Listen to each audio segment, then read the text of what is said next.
Ganito pala ang paggawa ng pan de kamote guys. Kahit wala kang oven, pwede pang gumawa ng pan de kamote daw tawag dyan guys. Tinapay. Wow. Parang ang sarap na guys. So, ayun yung kamote. Binalatan tapos dinurog lang guys.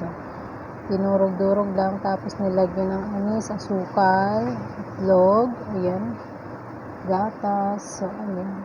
Tapos sinalo-halo lang guys. Ayan, tapos harina. Ayan, tapos asukal ulit. Ayan, pero na-asukal yung tapos yan. O, diba? Ano yung concert ata yun guys. So, ayan. Star margarine, nilagyan din. So, ayan guys. So, tapos halo na. Minasa-masa na siya guys. So, ayan.